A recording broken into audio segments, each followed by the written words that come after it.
जय गुरुदेव। दाहि यज्ञार्थमभिप्रवृत्ताः कालानुपूर्वा विहिताश्च यज्ञाः तस्मादिदं काल विज्ञान शास्त्रम यो ज्योतिषम वेद स वेद यज्ञान। वेदांग ज्योतिष काल विज्ञापक शास्त्र है, अर्थात ज्योतिष में काल की गणना की जाती है। अतः उचित समय पर किए गए यज्ञादि शुभ कार्य का फल अवश्य ही प्राप्त होता है। हमारे वैदिक धर्म में मुहूर्त को सबसे अधिक मान्यता दी गई है, अर्थात किसी भी कार्य को प्रारंभ करने का समय सबसे महत्वपूर्ण माना गया है और इसीलिए मुहूर्त गणना को सबसे अधिक मूल्यवान समझा जाता है।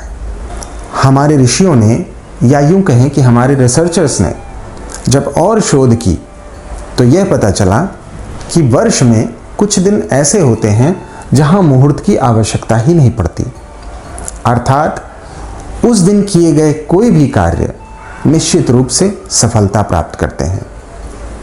ऐसे दिन हैं गुड़ी पड़वा, विजयदशमी, दीपावली और अक्षय तृतीया। इन दिनों में अक्षय तृतीया को सबसे महत्वपूर्ण माना गया। अक्षय तृतीया शब्द से यदि समझें तो अक्षय अर्थात जिसका क्षय ना हो सके या जिसका ह्रास ना हो सके, या अंग्रेजी शब्द से समझें तो जिसका डेप्रिसिएशन ना हो सके, और तृतीया अर्थात वैशाख शुक्ल पक्ष की तृतीया तिथि।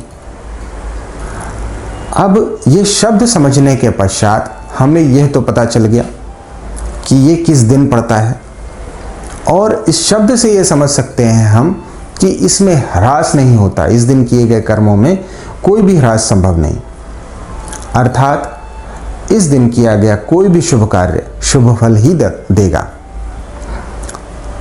अतः इस दिन आप मनुष्यों के कल्याण के लिए कोई कार्य करें, देवताओं के लिए कोई कार्य करें अर्थात यज्ञ आदि पूजा, या आप समाज कल्याण के लिए कोई कार्य करें, या आप पितरों की पूजा करें, या पितरों का तर्पण करें, या आप समाज उत्थान के लिए कोई कार्य करें, या स्वयं के निर्माण हेतु या स्वयं की किसी लक्ष्य प्राप्ति के हेतु कोई कार्य प्रारंभ करें, इन सभी कार्यों के लिए यह दिन सर्वथा उचित है।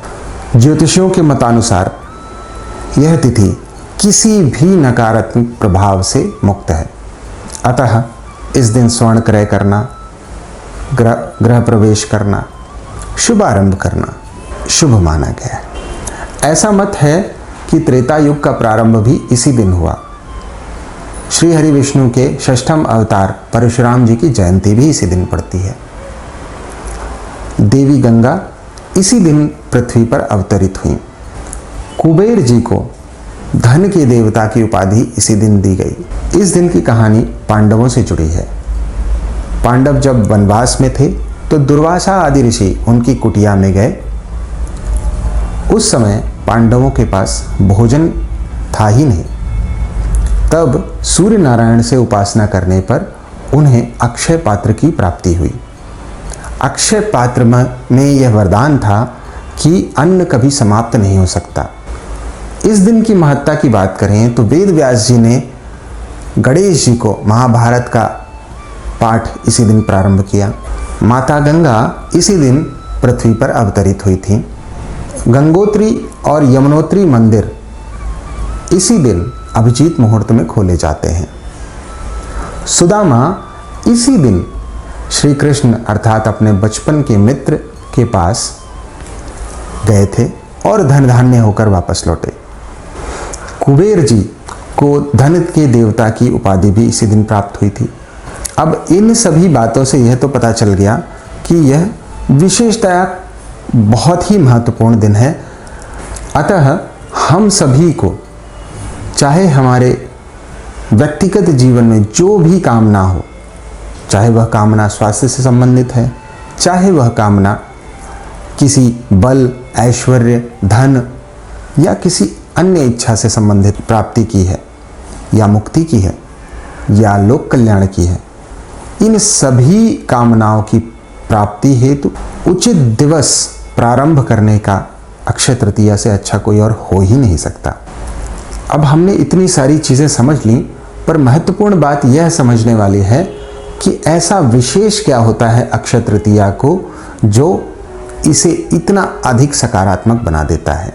तो जो भी मेरे ज्योतिषी मित्र हैं वह अक्षय तृतीया के दिन की कुंडली बनाएं और आप देखेंगे कि वर्ष में एकमात्र यह एक ही दिन होता है जब आत्मकारक सूर्य और मन कारक चंद्र यह दोनों उच्च की स्थिति में एक साथ होते हैं। अतः मन भी अपने सर्वोच्च स्थिति में होता है और बुद्धि भी या हमारी आत्मा भी सर्वोच्च स्थिति में होती है।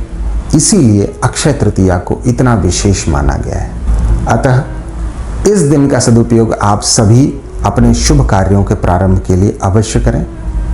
आप सभी का कल्याण हो। जय गुरुदेव।